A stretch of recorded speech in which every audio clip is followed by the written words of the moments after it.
After 4 straight seasons of missing the playoffs, it was clearly time for a change in New York. It was time for the Tom Coughlin era to end and a new era to begin. Now, for some reason that is still unbeknownst to me, there was quite a sizable segment of Giants fans that weren't exactly down with Tom Coughlin kind of sort of being shown the door. Maybe it was the loyalty to the 2 Super Bowl victories. Maybe it's the thought of a guy like Coughlin, who someday is going to be in the Pro Football Hall of Fame.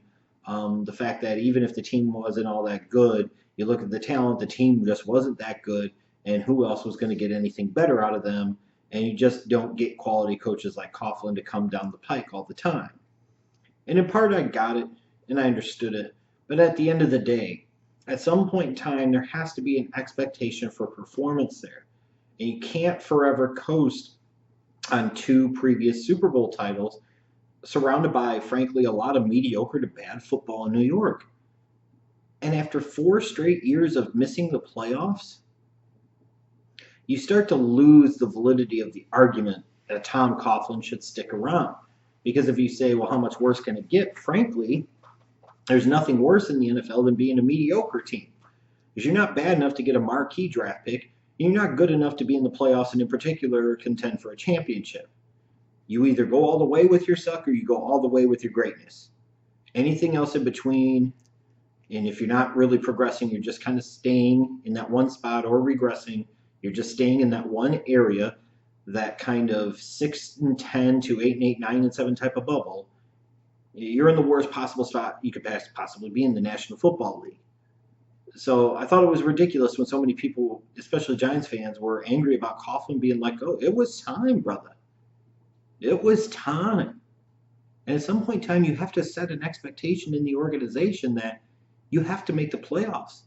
And after 4 straight years of not making the playoffs, if you sit there and allow Tom Coughlin to come back for another season, and then another season, and then another season, then you still don't make the playoffs, then you start to set an expectation within the organization that trickles all the way down to the players that you don't have to worry about greatness. You don't even have to be good. Just be mediocre and you'll have a job. Just be mediocre and you'll make a lifetime worth of money in a short period of time.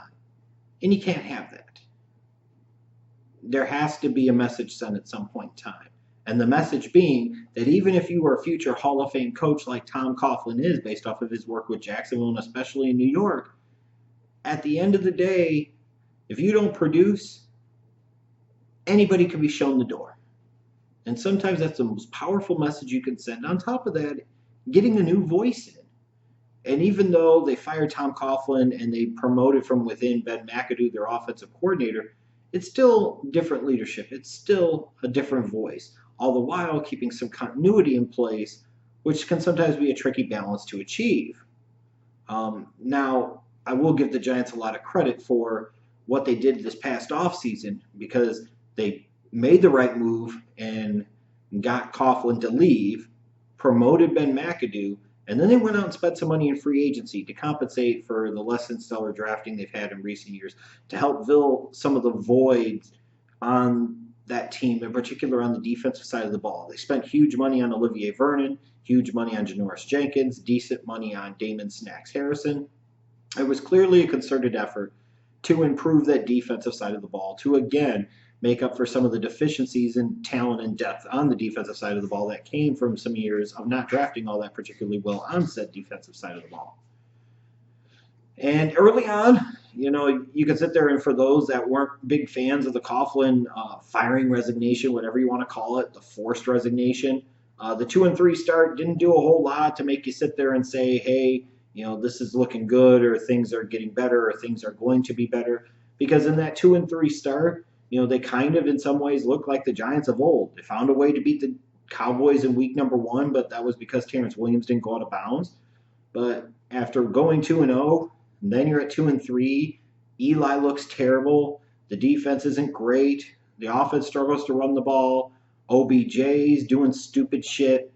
In a lot of ways, it looked like the type of teams you had under Coughlin the past few years that ultimately were their own worst enemy, committed so many stupid penalties and turnovers and just flat out mistake-prone football, and were so up and down inconsistent that you couldn't really count on them. And at the end of the day, they sat their ass homes on the couch just like I do watching the NFL playoffs.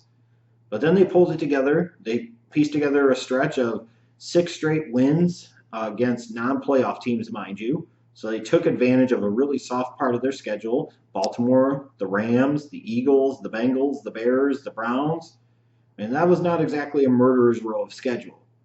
But all you could do is play the teams that you're scheduled to face. And when the Giants had that opportunity, hit that 6 week stretch of a soft spot in their schedule, they capitalized and they made the most of it. And then even after losing to Pittsburgh, I think they came back and beat Dallas for the second time, and then they beat Denver. So that was a stretch of time where they won 8 of 9 games.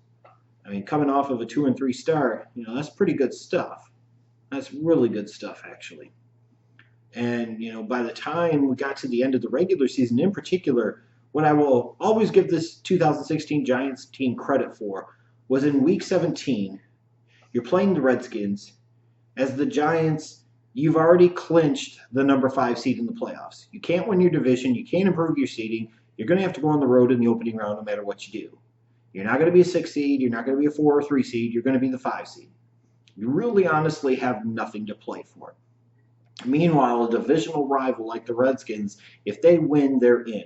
They, in theory, have everything to play for. But as you would come to find out, it was the Giants who played like they had everything to play for, and it was the Redskins that acted like they were actually in the Giants' position, like they had nothing to really play for, and they were just going through the motions to ride out the string of the regular season and get ready for the playoffs. That was the impressive thing about it. The not so impressive thing about it was what some of the wide receivers did immediately after that game, before the Green Bay game in the wild card round, by going down and in their Timbs and without shirts and taking pictures on the fucking boat on the ocean and being dipshits. And I don't mean to overreact to it too much, because at the end of the day, how much did it really impact the play on the field? Sometimes it's just about perception. If you do that type of crap and you win and you play well, who really says a whole lot? But it can sometimes speak to the lack of prioritization of football. It can sometimes speak to a lack of self-awareness, because at the end of the day, in a social media, internet-driven world, you have to think about the perception of these things, because the perception is reality. And for the perception of what those guys did, going down to the beach and was it Miami, and hanging out with the Biebs and all that crap, it appeared as though they cared more about partying and having a good time and getting some sun and getting some puss than they did about getting ready for the playoff game against Green Bay. Fair or not, that's the way it comes across. And the ironic thing to me about it is the story for the Giants throughout 2016 was OBJ was acting like an idiot early on in the year, but he got his shit together as the season went along, and he was kind of being a model citizen. Eli Manning was up and down, and even though he threw for like 4,300 yards, he still had those moments that were very frustrating. He looked like he was starting to be washed up. He still, after all these years, can't consistently hit a guy on a fucking flat pass. How many times he throws a little screen pass or a flat pass at the running back's feet? It's freaking ridiculous. Unbelievable. But you had also this defense that really came together nicely as the season progressed, and it looked like the type of defense that could help carry this Giants team, even with its lack of a great running game, to a deep playoff run, potentially to the Super Bowl.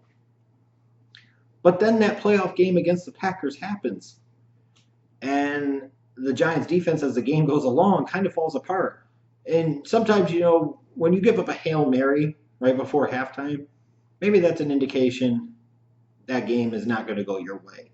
Well, part of the reason that game did not go their way was because while Eli Manning was good and surprisingly good and effective, it was Odell Beckham Jr., one of the best playmakers at the receiver position in the National Football League, one of the best weapons in the National Football League, arguably the most explosive weapon in all of the National Football League, drops 2 easy, surefire touchdown catches. This is a dude as a rookie on Sunday Night Football is catching a ball against the Cowboys, one-handed, fading back like this, and getting pass interference penalties and still catching the ball with one hand for a touchdown. And now you have these two easy, clear-cut touchdown passes put right in your hands and you drop them.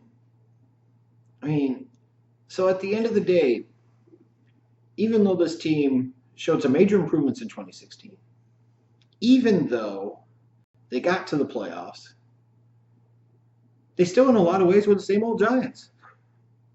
But at the end of the day, when it comes to the playoff victory, you can't really blame Eli as much as many Giants fans would be prone to do. They look at Eli and they say, he's going to be the worst Hall of Fame quarterback in history, step over Bob Greasy. But you can't really blame him. You got to blame Odell Beckham Jr. for dropping 2 touchdown passes. You got to blame the defense for really falling apart as the game went along, which was a shame because their defense, like I said, really came together nicely as the season progressed, and they looked like a championship caliber defense. Olivier Vernon had a good year. Janoris Jenkins had a great year. Snacks Harrison had a major impact in the middle of that defensive line as a run stuffer. Then you look at their second-round pick for 2015, Landon Collins. You talk about a guy that, for my money, I could have very easily made an argument that he was really, truly the defensive player of the year. I think an argument could be made, honestly, based off of impact and what he did, that he was the best defensive player in football in 2016. I think you can make an argument. Not everybody will agree with me. They might go with a Von Miller or Khalil Mack or somebody like that. Fine. They were great. But Landon Collins was as good as all of them, especially the multiple ways that he could impact the game. Just incredible. But now you look at this Giants team and you say, hey, they really pulled it together nicely. Maybe they can go even further in 2017. But can they really go any further with some of the guys that they have in that locker room? Furthermore, can they really win another Super Bowl or get to another Super Bowl with a declining Eli Manning at quarterback?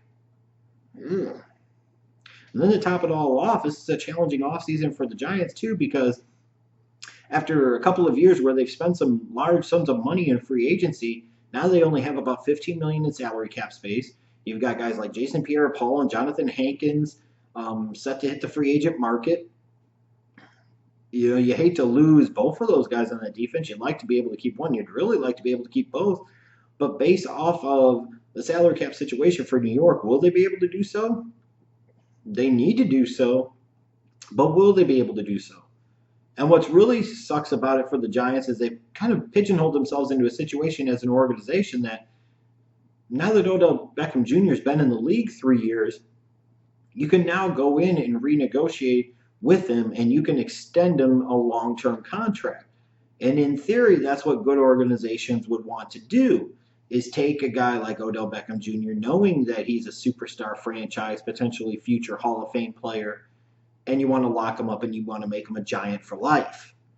Well, the problem is, based off some of the salary cap restrictions that the Giants are going to have, based off of some of their previous free agent spending, they might not be able to do that. Now, they might be okay with picking up Odell Beckham Jr.'s 5th-year option and then maybe giving him a long-term deal after next offseason. That's fine. And I can see where that makes sense too. But as a general rule, you don't really want to play around with these things. And you'd like to reward a guy that has played like a superstar and a borderline god at times in Odell Beckham Jr. You don't want to deal with this contract situation down the road where it could potentially become a distraction. I just don't know if they're going to be able to address it the way they would want to or should do in this offseason. So with the limited salary cap space and some of the guys that they have to make decisions on, they're going to have to do some good things in the draft. I think their number one need in the draft is the quarterback, because they don't have another quarterback on the roster that's worth a damn. Eli is in a decline. It would not surprise me at all if the Giants put the 23rd overall pick on a quarterback. And I think, frankly, if the right guy's there, that's exactly what the hell they should do. You could talk about team needs and all of this and all of that, but at the end of the day, their number one need is a quarterback, because Eli's about to fall off the cliff. And when he does fall off the cliff, this team could fall dramatically if they don't have a young guy waiting in the wings. You could also argue that left tackle, perhaps, is the number one need, because Eric Flowers has shown that he clearly can't be a left tackle at the NFL level after 2 years. But I think it's the number two need. But it is a huge need. It is a need they need to address somewhere in this draft. They also need an upgrade at the tight end position. As we've said for years, they could use help at linebacker, and they could use some running back help too. But at the end of the day, the number one goal for the Giants, in my opinion, in this offseason, is they've got to find a young quarterback. because it's not just about now, it's about the future too, and where your organization is going to be when Eli eventually falls off the cliff.